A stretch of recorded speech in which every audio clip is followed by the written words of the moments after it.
On this episode of Let's Explore This, we are going to be in California, in Siskiyou County, specifically to discuss the history of the city and the county seat of Yreka. Firstly, it is not pronounced Yreka, but rather Yreka with a hard Y at the beginning. Why is that? Not sure, but that's how it appears to be pronounced. For this particular episode, a few different sources of information will be used. One of those is this. This is the National Register of Historic Places Document 4, what could be referred to as the historic core of the city. This is, however, a document that dates back to 1972, the date when this section of downtown was designated a historic district. Because of that, its information is very minimal. Therefore, other sources will have to be used, including this, and entries from this blog. In order to make sure I have enough footage gathered to cover what does need to be said, and in order to keep this episode from being too long, some of the information will be shown to you via articles and excerpts. So, for starters, let's start with the original inhabitants of what is now Yreka, the Native Americans. One of the early tribes to inhabit the region were the Modoc. You can read this article at your own pace. It provides, in great detail, a lot of information about the Modoc tribe. The Karuk tribe are also an important tribe in this region, as well as a few others.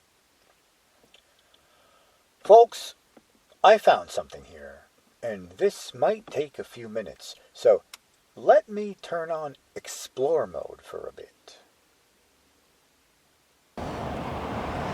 Over here we have a round building. I wonder what this is. You know what it looks like? One of those council houses that the Native Americans used to build back in the day. Let's go inside. I guess we can go in here. Can't see why not. Doesn't say you can't. So, I mean, it's all made of wood. I mean, yeah, it kind of does look like that. Kind of has that, I don't know, Native American kind of vibe. Those council houses, I don't know if all Native American tribes had those. I suspect if they didn't have those, they had something like it for like ceremonies and whatnot. But nonetheless, that's what's inside here. Oh, we got signs over here maybe. You know what? Let's take a little bit of a walk. Let's kind of take a move on because I don't have all day. See what it says over here. So, they got these here actually. Let me just stop here for a minute. Pan over here, try to get out of the sun. Statues here. Yeah, you know what? Those statues are of Native Americans. So that's what that building is, I guess. The one over there. It might be a council house. Yeah, they got Native American stuff up here. I know the Karuk tribe, the Shasta tribe and that are in this area. Yeah, this here is a, read that. And then got the one on the bottom. Again, you can read that. And then they've got these. Read that. And then they've got this one. You can read that.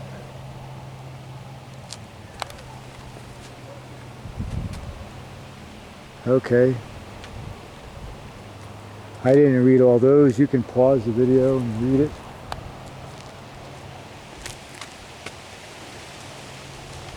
I wonder what this is. It kind of looks like a kiva. I'm not certain. Like a ceremonial ground, kind of way out of the sun a little bit. It's kind of what that looks like, a kind of kiva. I'm not certain if that's what they called them around here. If you've ever been to Mesa Verde National Park, you'll know what kivas are. Anyway, let me just go back, take a walk back out. It's like a little park. And there is a sign over here actually, on the other side of the thing. Yeah, that's got Native American sculpture like here on the ground.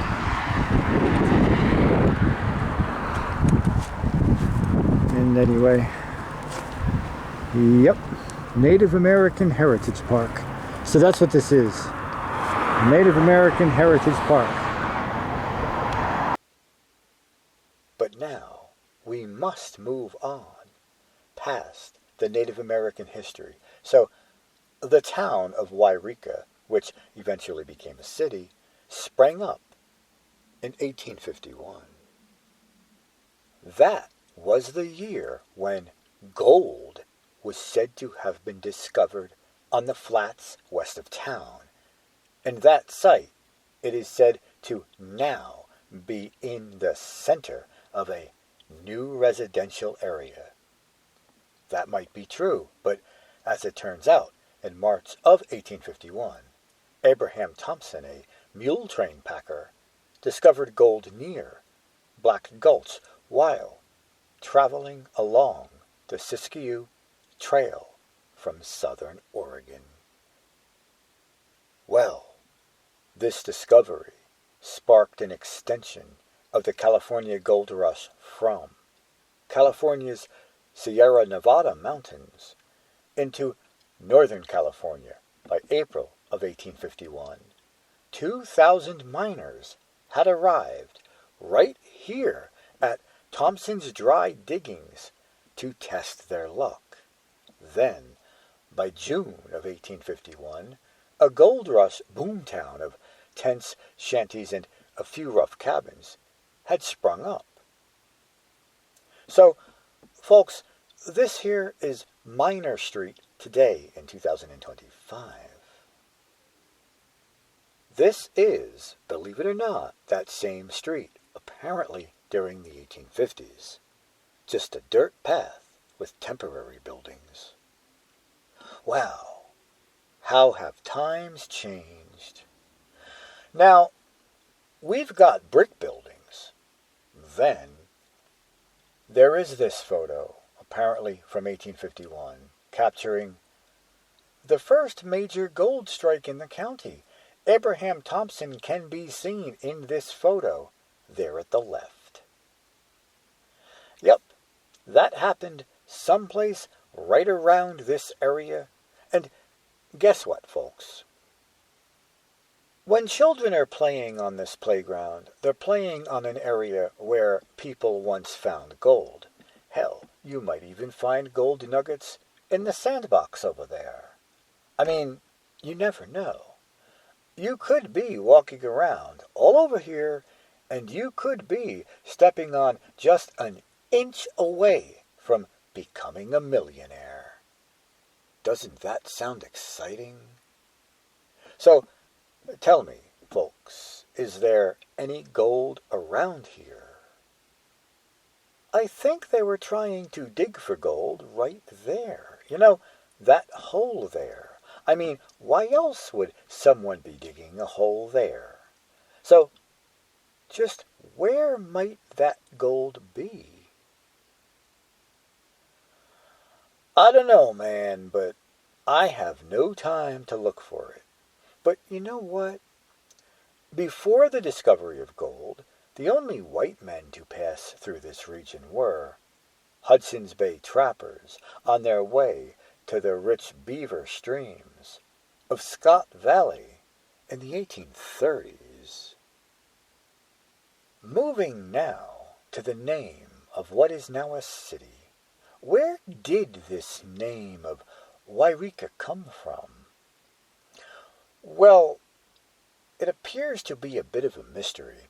Reportedly, several name changes occurred until the little city was called Yreka, a name apparently taken from a Shasta Indian word that means North Mountain or White Mountain, a reference to nearby Mount Shasta. Mark Twain, in his autobiography, tells a different story. That story, well, it goes as follows. Hart had arrived in California in the 50s, 23 or 24 years old, and had wandered up into the surface diggings of the camp at Yreka, a place which had acquired its mysterious name when, in its first days, it much needed a name through an accident. There was a bake shop with a canvas sign which had not yet been put up, but had been painted and stretched to dry in a way that the word bakery, all but the B, showed through and was reversed. A stranger read it wrong and first, Yreka, and supposed that was the name of the camp. The campers were satisfied with it and adopted it. Well, when was the little city incorporated then? So, well-known poet Hulkeen Miller described Yreka during 1853 and 54 as a bustling place with a tide of people up and down and across other streets, as strong as if a city on the East Coast. Incorporation proceedings were completed on April 21st of 1857. With the decline of gold mining, Yreka became increasingly important as a commercial and political center. More stage lines used the town for a stage stop than any other community in the state of California. It was an important stopping place for the California Stage Company, later the California-Oregon Stage Company, and it has always been the county seat. After the Southern Pacific Railroad came in 1887 through the county, Yreka built a narrow gauge line to connect with it 6 miles to the east. Yes, that line is still in operation today in 2025. Furthermore, these days, Interstate 5, it does traverse the east side of town. Now, folks, you will be lucky in this regard. I was able to provide for you a tour of the historic railroad depot here in Yreka. This is a bit of a lengthy tour, though I am not going to go into great detail about the history of each building or anything. Instead, I must direct your attention to this blog post. Yes, the entire post will be covered here, as I have enough footage of the historic depot and yard. This here does appear to be the old historic depot. The railroads of the late 1800s and early 1900s. They were exciting in many ways. It suddenly provided transportation at wonderful new speeds, as well as a new way to expand one's business and pleasure. Yreka was thrilled when the first news around 1873 of a California and Oregon railroad was coming their way. Unfortunately, by 1886, Yreka was given the gloomy news of the railroad bypassing the city to find a less expensive route. In 1888, the Yreka Railroad began construction to lay a track to the small town of Montague, about 7 or so miles away, to meet up with the California and Oregon Railroad. The city fathers knew without rail service, Yreka would be in financial trouble. So within 1 year, the new Yreka Railroad was open for business. The original station, though, it was located near what is today South Main and Broadway streets, likely around this area here, at where the roads merge, at the Y. It served Yreka in this area until about 1910. The station was rebuilt to the east of this here Yreka Creek, where it remains today in 2025. The move was prompted by several very bad floods of Yreka Creek. The resulting damage interrupted the local rail traffic. Then, in 1901, Yreka saw one of the worst floods. There are numerous photos, reportedly, of this event in local history books, largely courtesy of the Siskiyou County Museum. That might be true, but I could not find any online, at least none from 1901. Anyhow, there is this depot there from the other end. Now, as we pan over this way, there is a fairly tall, I think, water tower. That's fine, but someone has got to tell me. What is this contraption here to the right of that water tower? What is this thing? Not sure, likely something used for the railroad? It has a winch-like thing with a hook. Over here, there is some kind of gear assembly. I wonder, with all those pulleys and stuff, was it used for, like, lifting heavy objects? Yeah, I think so. Not entirely sure, but I do think so. Anyhow, that's Interstate 5 over there. You know, though, the current station, it is said to be larger than the original, but has the same appearance as the original depot. It seems we have a few, I guess, abandoned structures here in the depot yard. Let's check those out. What do you say? As you can see, the one here, the tracks, they appear to have gone inside it. Maybe we can get a little closer to see if we can get a peek inside. Let's see. I think the door is crooked enough for me to insert my camera, possibly. Not sure if I can reach high enough there for a fit, but possibly. So, folks, tell me, is this crack here big enough? Can I fit my camera in there? Well, deep in, I don't think so, but maybe a bit of a peek. It's kind of dark. Too dark. Not good, folks. I really don't see...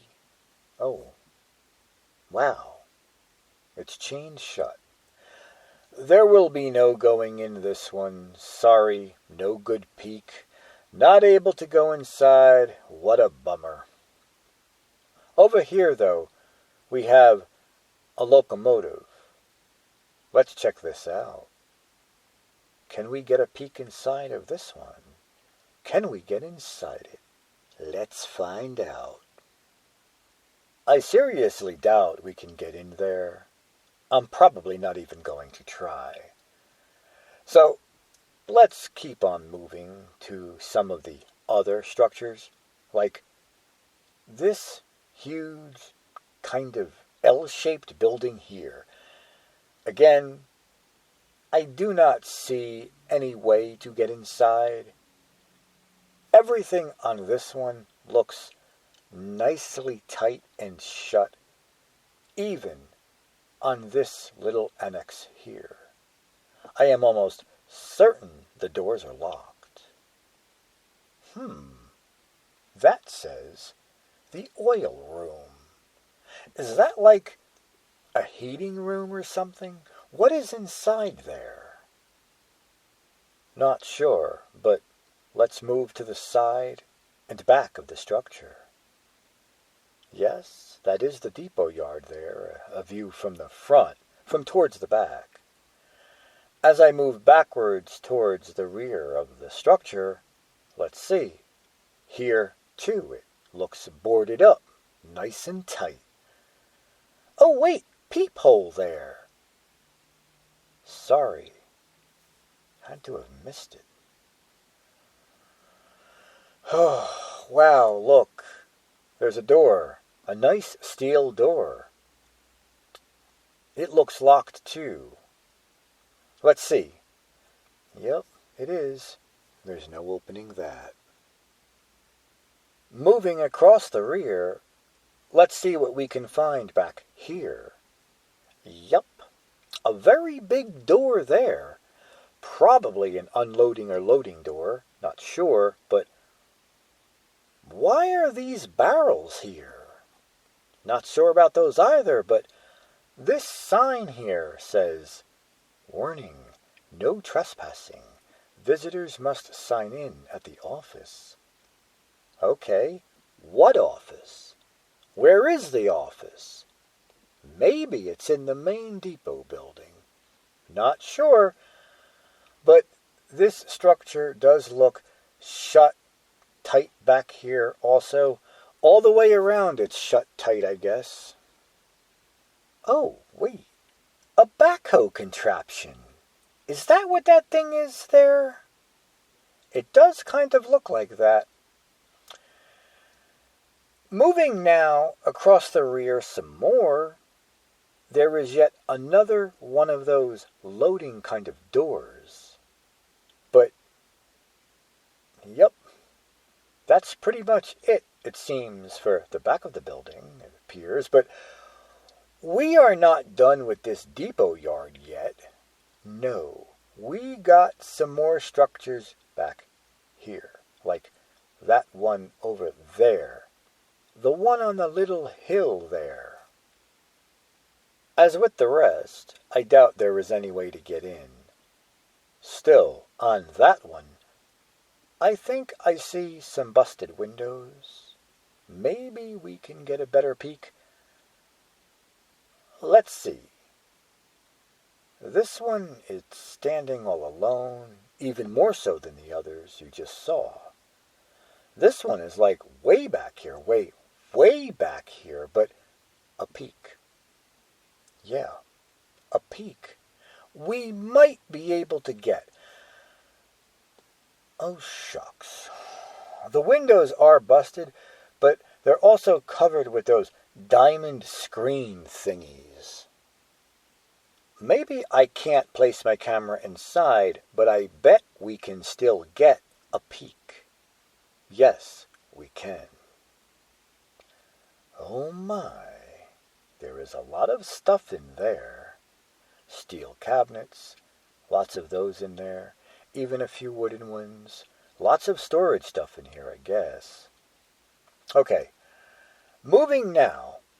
Well, track imprints. But did you know that this railroad route, it has been through many changes over the years? Oh yes, more recently it operated the Blue Goose train. Yup, that was an excursion for locals, tourists, and railroad fans. That excursion is no longer active, having been discontinued in the 2000s. One of its most famous historical locomotives, the Blue Goose, or the number 19, was, in the early 2010s, transferred to its new home in Elgin, Oregon. Not sure if it is still there, but believe it or not, there is yet another structure that needs to be explored here. This one looks a bit more interesting, like Was this some kind of mine? I wonder if there is a way inside of there.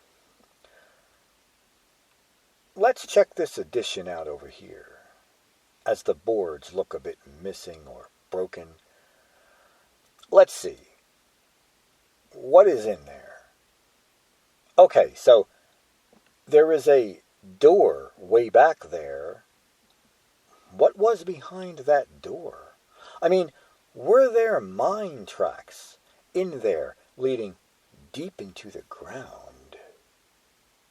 Not sure. Possibly, maybe, this was an addition for loading and unloading the ore. Overall, though, the Yreka Railroad has had a rich yet sometimes fretful history. It has been a very important part of the city of Yreka and has influenced its history beyond measure.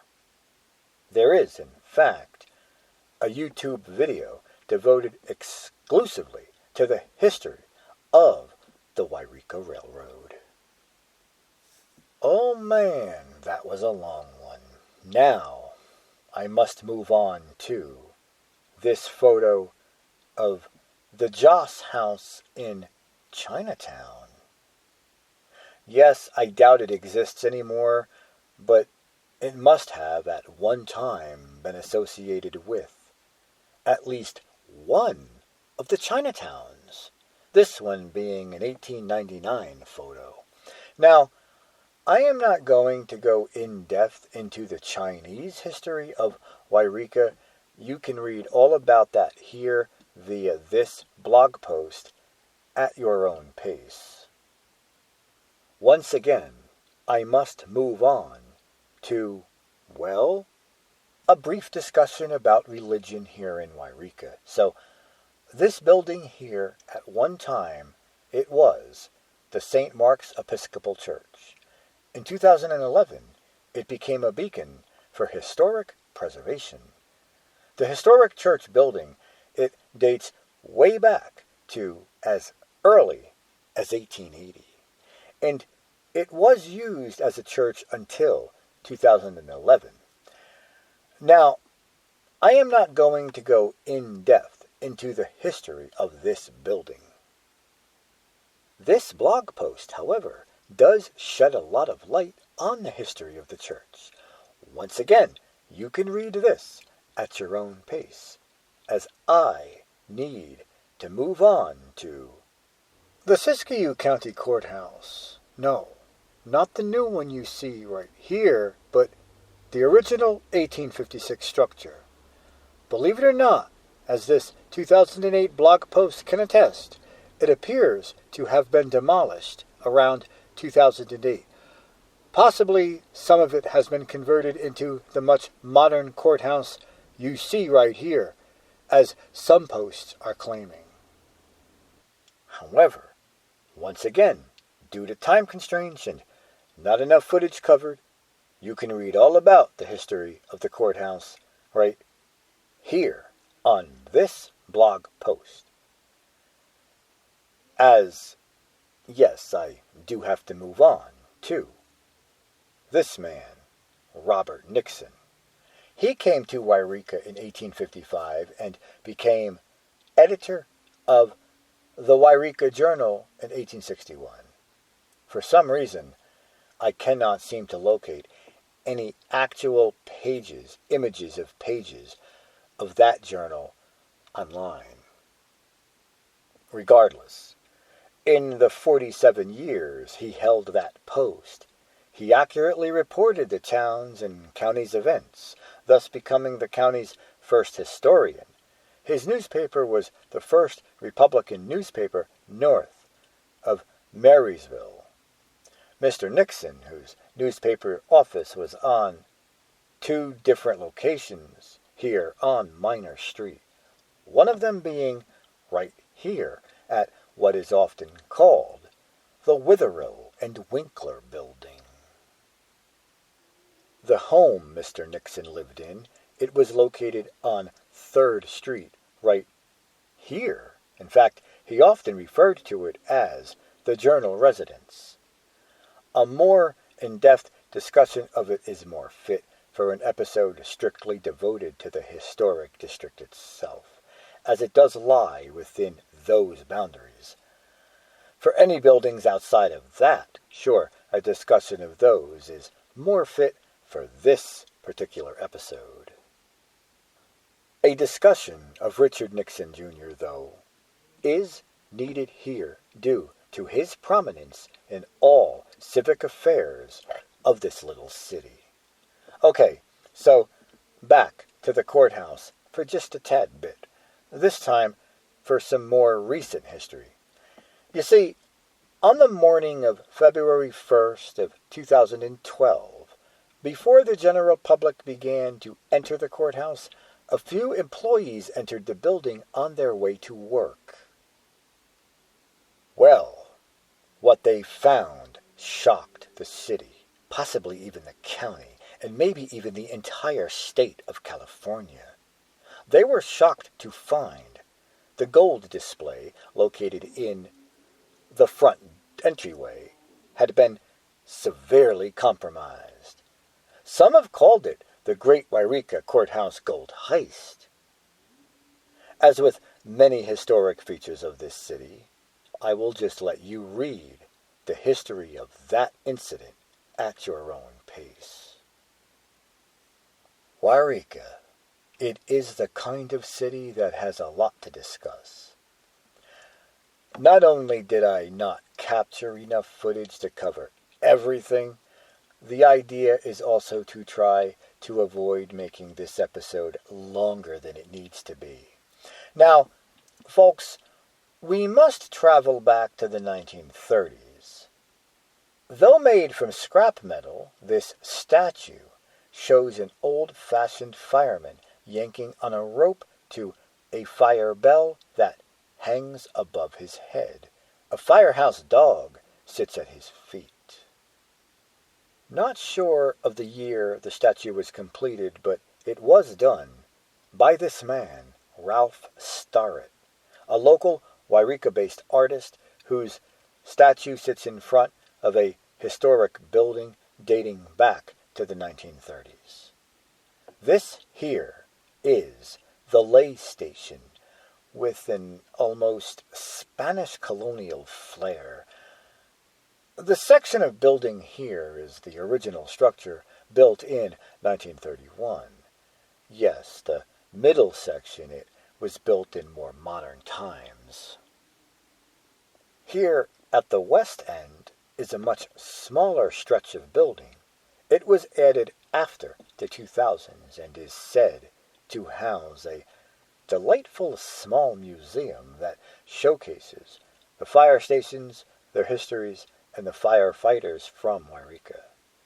You can read more about the history of the lay station here at your own pace. Yes, once again, I do have to move on. This here is an old pic of the Callahan Ranch Hotel. It is located in Callahan, a small town also in Siskiyou County. So, why, then, does it need to be discussed here in Yreka? Well, because of this building right here, the Siskiyou County Museum. You see, this was a building that was completed in 1950 and designed specifically to resemble the historic Callahan Ranch Hotel. Yes, that hotel still stands. Now, the museum. It appeared to be closed while I was here in town, so I never got the chance to venture inside. Therefore, if you want to know more about it, it is simply best for you to read the history of the museum here at your own pace. However, do not fret, because here at the Siskiyou County Museum, we will now have to turn off lecture mode and turn on explore mode. Folks, this is going to take a few minutes. So, there is this. I assume this has some kind of historical significance.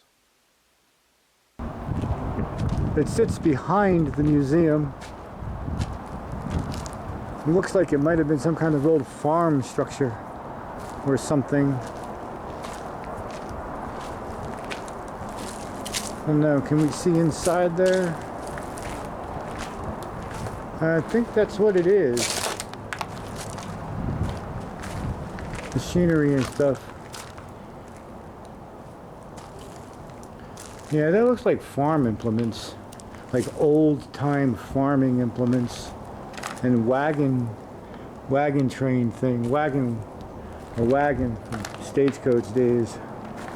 Okay, so what we're going to do now is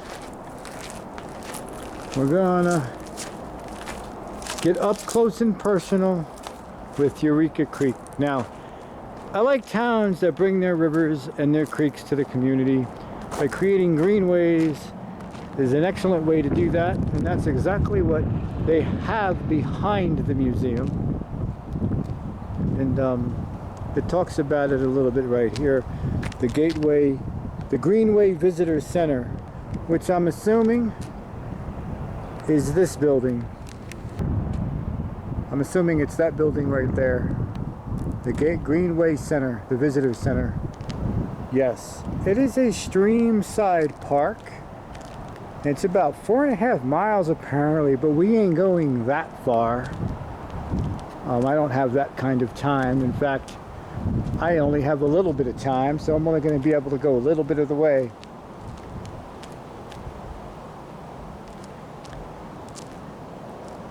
And here's a building with a mural on the side. Oh wow, it talks about the Klamath River Basin, which, for those of you that don't know, we are in the Klamath River Basin. The Shasta River and the Yreka Creeks are tributaries of the Klamath River. Of course, salmon is a big thing around here, and so is steelhead trout. Huge fishing opportunities here, especially for the Native American population, who basically rely on the salmon fishery for their subsistence, which is why they wanted the dams removed, aside from the fact they were not economically viable. However, as I said, we've got a little creekside thing going on here. We're crossing the creek now. Over here is Yreka Creek. This is it. That is Yreka Creek down there. And here it is from the other side.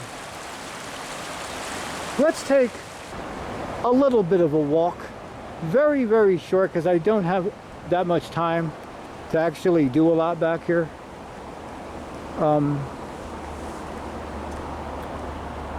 But you can see this is what it looks like. It apparently goes for about 4.5 miles along Yreka Creek. Now there's a pathway down here that will take me right beside the creek. So let's take this pathway right beside the creek. And they've got some signs down here. Probably talks about wildlife and stuff, plants, like this one here does, native plants. You can read that. You know how to pause. And yes, you always want to talk about your aquatic life, and that means, I didn't know they had salamanders out here. I guess they do, but that means insects too, people. So all those little creepy crawlies, as well as, yes, there's a lot of birds here. A lot of birds can be found like up in the air up there, hiding away in the trees.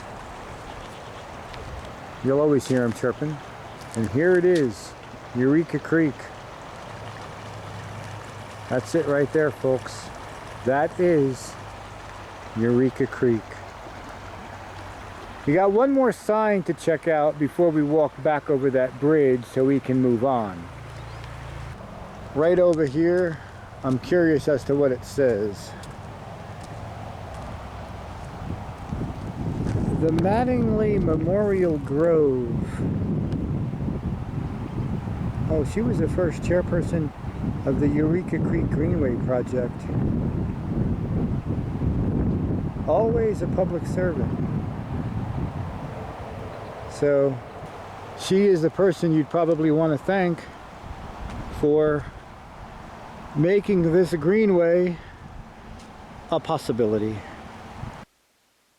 Now, before we move on to our next entry, let me just give you one last look at Yreka Creek.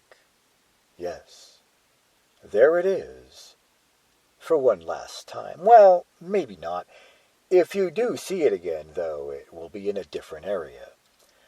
Now, folks, right across from the museum, over there, lies this building over here. Folks, somebody has got to tell me. Yes, it does lie behind this fence. Still, somebody has got to tell me what it was. Certainly, it's not in use anymore. By the looks of it, it does appear as if it has not been in use for a very long time.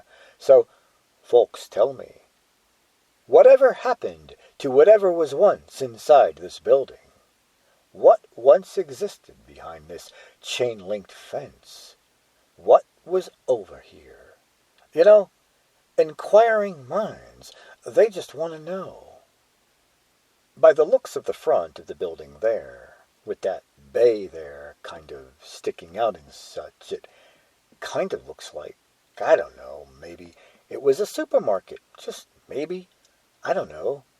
Go check the deed books, because I didn't. I have to move on to a brief discussion of Yreka's own city park, and more specifically, the stone arch that helps to define it. Yes, this here arch, it does hold a bit of historical significance. So, the Marble Mountains are a mountain range in Siskiyou County. They hold stones such as marble, granite, rhodonite, sandstone, and more. Now, this here is J.B. Russell. Well, Mr. Russell, he polished the stone and traveled to San Francisco and built the notable arch that attracted universal attention. It was made of the building stones exhibited at the Panama Pacific International Exposition held in San Francisco in 1915. It took the gold medal for the largest and best stone exhibit from any state or country. In 1921, the arch was reassembled, slightly smaller in size, at what were once the fairgrounds here on the corner of Gold and Minor Streets. Late in the 1920s, the fairgrounds, they were moved to their present location. This site then became Yreka's Athletic Park, and later it became what it is today, the Minor Street Park. Okay, now, before moving on to a site I may not even be able to find, let's first briefly talk about the once proposed state of Jefferson. Yes, in 1941, Yreka was designated as the capital of the proposed state of Jefferson, a secession movement along the border of California and Oregon that, in recent decades, has gained cultural traction for reasons that I will not go into here. However, if you want, you can read a bit more about it here. As for me, I need to move on to something I was never able to get my hands on, believe it or not. Let me tell you a bit about my journey.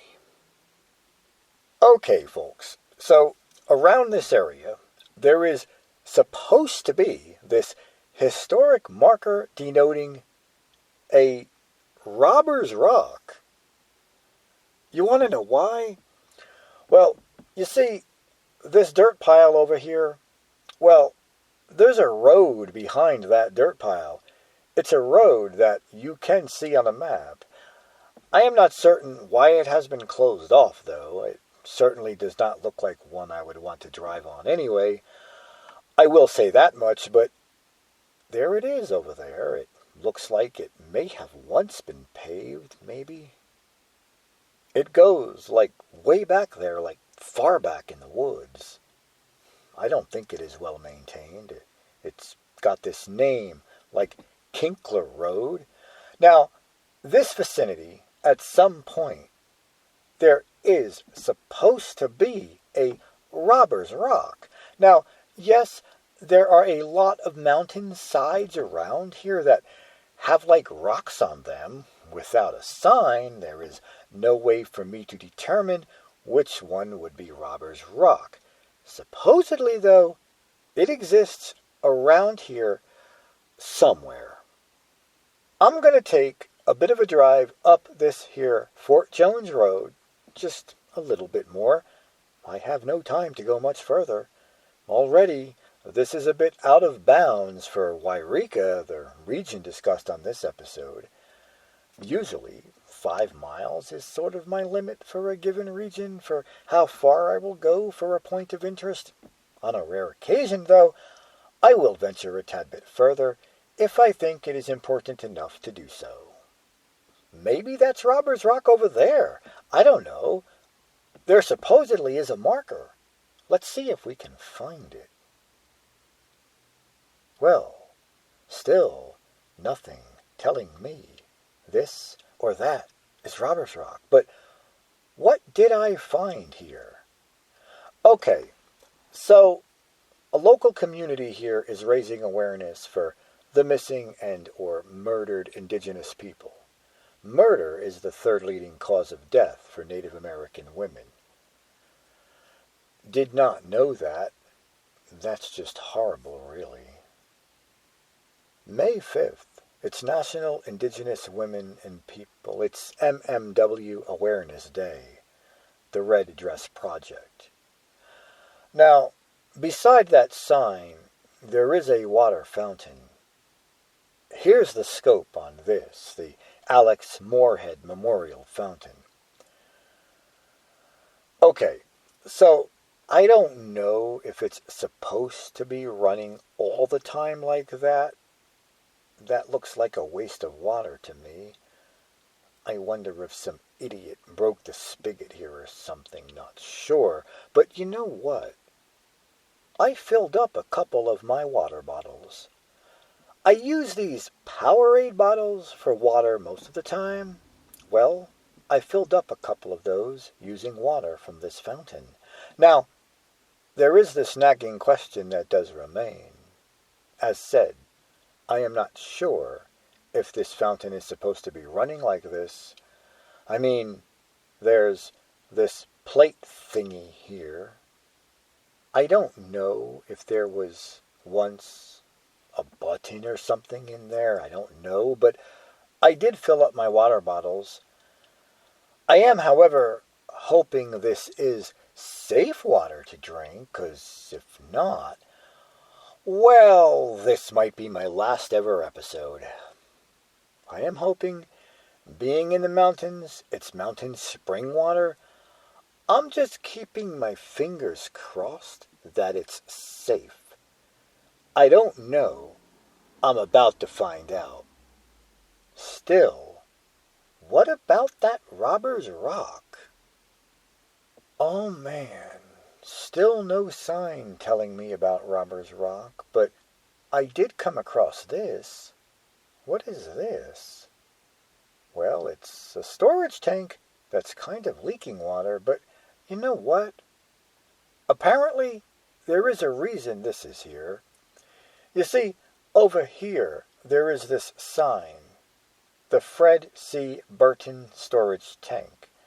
It appears to have been built for fire protection.